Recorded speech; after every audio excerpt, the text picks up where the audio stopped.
Bismillahirrahmanirrahim. Assalamualaikum warahmatullahi wabarakatuh. Halo teman-teman semuanya, perkenalkan kami dari kelompok 2 yang beranggotakan saya sendiri Intan Najara Widiarno, yang kedua ada Ibu Lilis Lismayanti, yang ketiga ada Ibu Nopi Sulastri, dan yang keempat ada Ibu Sri Kustini.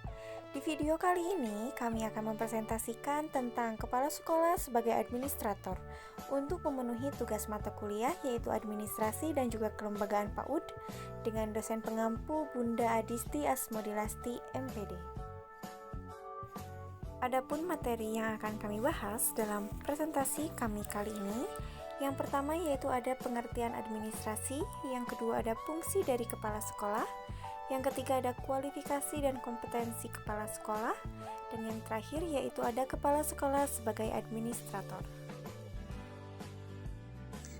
Baik, untuk poin yang pertama yaitu tentang pengertian kepala sekolah. Menurut istilah, kepala sekolah mengandung dua kata. Kata tersebut yaitu kepala dan sekolah. Kata kepala dapat diartikan ketua atau pemimpin dalam satu organisasi atau sebuah lembaga, sedangkan sekolah sendiri yaitu sebuah lembaga di mana menjadi tempat menerima dan memberi pelajaran.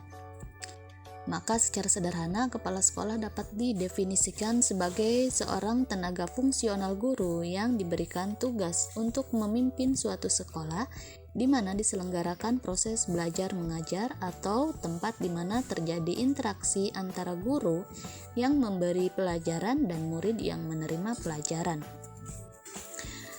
Nah, untuk data memimpin dari rumusan tersebut mengandung makna lugas, yakni kemampuan untuk menggerakkan segala sumber yang ada pada suatu sekolah sehingga dapat didayagunakan secara maksimal untuk mencapai tujuan yang telah ditetapkan.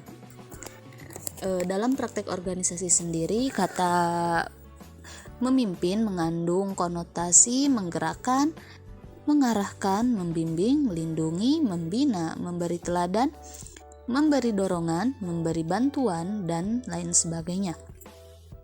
Maka dari uraian di atas dapat disimpulkan bahwa kepala sekolah merupakan pemimpin yang mempunyai tugas dan tanggung jawab yang besar. Ia harus menggerakkan dan mengarahkan para bawahannya, membimbing, melindungi dengan menciptakan suasana kerja yang menyenangkan. Poin kedua yaitu fungsi kepala sekolah. Kepala sekolah sebagai seorang pemimpin seharusnya dalam praktek sehari-hari selalu berusaha memperhatikan dan mempraktekkan 8 fungsi kepemimpinan dalam kehidupan sekolah. Yang pertama yaitu arbitrating, yaitu kepala sekolah dalam kehidupan sehari-hari akan dihadapkan pada sikap para guru, staf dan peserta didik yang mempunyai latar belakang kehidupan, kepentingan, serta tingkat sosial budaya yang berbeda, sehingga tidak mustahil terjadi konflik antar individu bahkan antar kelompok. Yang kedua yakni suggesting atau sugesti. Sugesti atau saran sangat diperlukan oleh para bawahan dalam melaksanakan tugas. Para guru, staf, dan peserta didik suatu sekolah hendaknya selalu mendapatkan saran, anjuran dari kepala sekolah, sehingga dengan saran dapat memelihara bahkan dapat meningkatkan semangat, rela berkorban, rasa kebersamaan dalam melaksanakan tugasnya masing-masing. Yang ketiga yaitu supplying atau objective. Sekolah sebagai organisasi dalam mencapai tujuan memerlukan berbagai dukungan. Kepala sekolah bertanggung jawab untuk memenuhi dan menyediakan dukungan yang diperlukan oleh guru, staf, dan peserta didik, baik berupa dana, peralatan, waktu, bahkan suasana yang mendukung. Yang keempat yaitu catalyzing. Kepala sekolah sebagai katalisator dalam arti mampu menimbulkan dan menggerakkan semangat para guru, staf, dan peserta didik dalam mencapai tujuan pendidikan. Yang kelima yaitu providing security. Rasa aman merupakan salah satu kebutuhan setiap orang, baik secara individu maupun kelompok. Kepala sekolah sebagai pemimpin harus dapat menciptakan lingkungan sekolah yang aman, sehingga para guru, staf, dan peserta didik ini dapat melaksanakan tugasnya dengan perasaan aman, bebas dari kekhawatiran, kegelisahan, serta memperoleh jaminan keamanan dari kepala sekolah itu sendiri. Yang keenam yaitu representing. Kepala sekolah selaku pemimpin akan menjadi pusat perhatian, artinya semua pandangan akan diarahkan ke kepala sekolah sebagai orang yang mewakili kehidupan sekolah.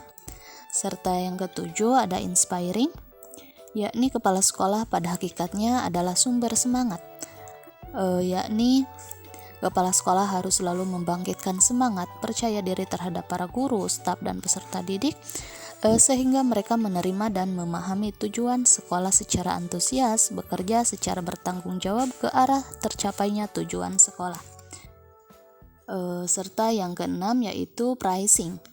Yang kedelapan, pricing kepala sekolah diharapkan untuk selalu menghargai apa yang dihasilkan oleh mereka sebagai tanggung jawabnya. Penghargaan dan pengakuan ini dapat diwujudkan dalam berbagai bentuk seperti kenaikan pangkat, fasilitas.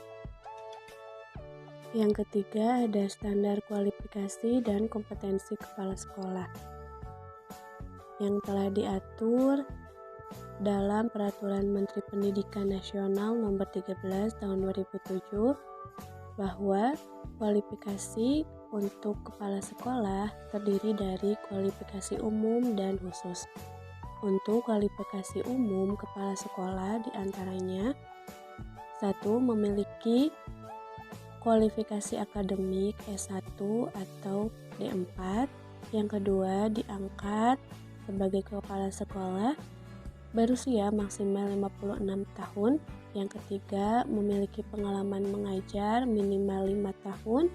Dan untuk TK atau RA minimal 3 tahun. Yang keempat, memiliki pangkat minimal 3C untuk PNS, dan untuk non-PNS disertakan dengan kepangkatan yang dikeluarkan oleh yayasan.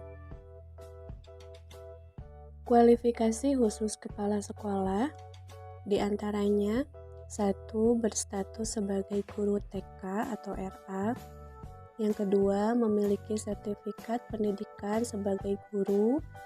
Yang ketiga, memiliki sertifikat kepala TK atau RA yang diterbitkan oleh lembaga yang ditetapkan pemerintah. Kepala sekolah sebagai administrator. Kepala sekolah sebagai administrator hendaknya mampu mengaplikasikan fungsi-fungsi tersebut ke dalam pengelolaan sekolah yang dipimpinnya. Untuk lebih jelasnya, ada 4 tugas kepala sekolah sebagai administrator. Yang pertama, membuat perencanaan. Salah satu fungsi utama dan pertama yang menjadi tanggung jawab kepala sekolah adalah membuat atau menyusun perencanaan. Oleh karena itu, setiap kepala sekolah paling tidak harus membuat rencana tahunan setiap tahun menjelang dimulainya tahun ajaran baru. Maka, rencana atau program tahunan hendaklah mencakup bidang-bidang seperti program pengajaran, kesiswaan atau kemuridan, kepegawaian, keuangan, dan perlengkapan. Yang kedua, program administrator menyusun organisasi sekolah. Menyusun organisasi sebagai wadah merupakan tempat kegiatan administrasi itu dilaksanakan dan tidak dipandang sebagai proses. Maka organisasi merupakan kegiatan untuk menyusun dan menetapkan hubungan kerja antar personel. Dan yang ketiga, bertindak sebagai koordinator dalam organisasi sekolah. Adanya koordinasi serta pengarahan yang baik dan berkelanjutan dapat menghindarkan kemungkinan terjadinya persaingan yang tidak sehat antar bagian atau personel sekolah atau berkesimpang siuran dalam tindakan.